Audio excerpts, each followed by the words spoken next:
अराजक आपदा पार्टी की शिक्षा नीति के बारे में लोगों को जानना चाहिए। विजिलेंस डिपार्टमेंट के जरिए ये पता चला है और सब लोग जानते हैं कि कैसे शिक्षा विभाग में भी घोटाला हुआ है। बिना किसी टेंडर प्रोजेक्ट के 500 करोड़ रुपए सीवीसी को क्लासरूम कंस्ट्रक्शन में भ्रष्टाचार और लागत बढ़ने की शिकायत मिली है। इतना निर्लज्ज शख्स है। इन्होंने शिक्षा विभाग का क्या हालत की है। शिक्षा नीति को आप देखिए कि दलित बच्चों के लिए जो स्टाइपेंड था वो खत्म कर दिया। करीब 1 लाख से ज्यादा बच्चे 2023 से 2024 में क्लास 9 के फेल हुए हैं।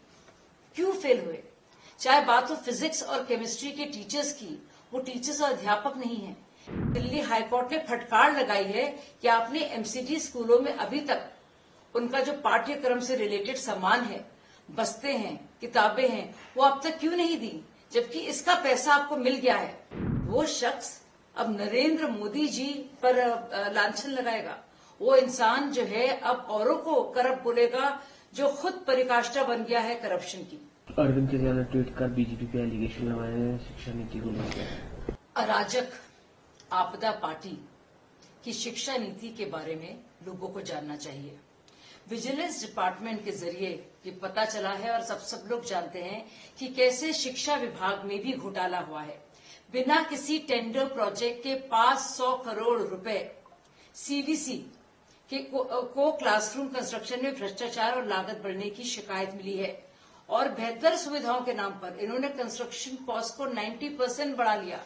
यानी कि बात तो की कि अब क्लासरूम बढ़ाएंगे, लेकिन उसमें जो जिसको टेंडर देना था, जो कंपनियों का काम कर रही थी बनाने का, डेवलपर्स और कंस्ट्रक्शन कंपनीज, उससे भी इन्होंने किकबैक लिए और पैसा कमाया और 90% कंस्ट्रक्शन कॉस्ट बढ़ाया।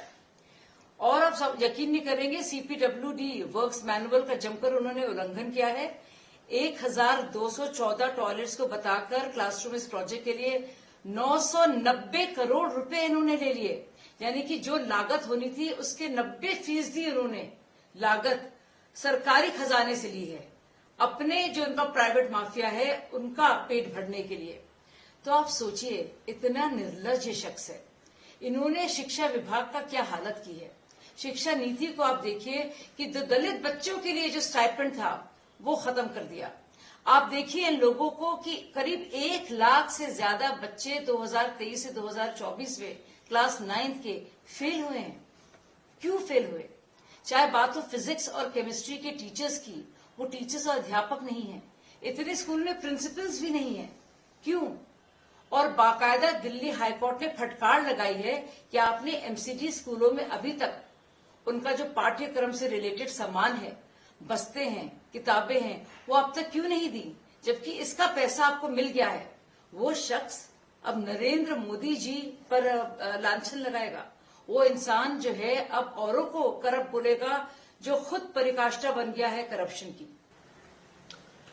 मैम, इस सबके बीच अरविंद केजरीवाल का एक हम सरकार में आएंगे और हमारी टॉप प्रायोरिटी रहेगी दिल्ली से बेरोजगारी को खत्म करना। मेरी टीम एक प्लान बना रही है कि किस तरह से दिल्ली में नई अपॉर्चुनिटीज को क्रिएट किया जाए। कौन यकीन करेगा केजरीवाल जी की बात को? जो इंसान कोविड की आपदा के दौरान किस तरह से अपने घर को 50 करोड़ से ज्यादा की लागत से सजा रहा था, वो भी लोगों के पैसे से, और उस महामारी के दौरान वो शख्स सुल्तान साहब शीश महल के, उनको फिक्र हो रही है बेरोजगारों की।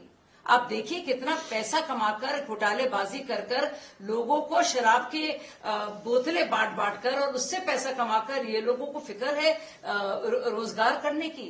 अब तक अगर फिक्र होती इनको युवाओं की या बेरोजगारी की, तो अब तक 10-11 साल से क्या कर रहे थे। खुद केजरीवाल जी मानते हैं कि उनसे गलतियां हुई हैं। खुद उनको कहना पड़ा कि हाँ, मैं बहुत सारे काम जो मैंने कहे थे मैंने नहीं किए। मैंने अच्छी सड़कें नहीं बनाई, मैं साफ पानी नहीं दे पाया, मैं यमुना वहां का जो प्रदूषण था उसको ठीक नहीं कर पाया। और अब सो के जाग रहे हैं। तब क्या कर रहे थे 10 साल से? शराब के ठेके बढ़वाने की कोशिश कर रहे थे, मुनाफाखोरी की बातें सोच रहे थे, किकबैक्स कैसे कमाए जाएं, उस सब की पॉलिसी बना रहे थे।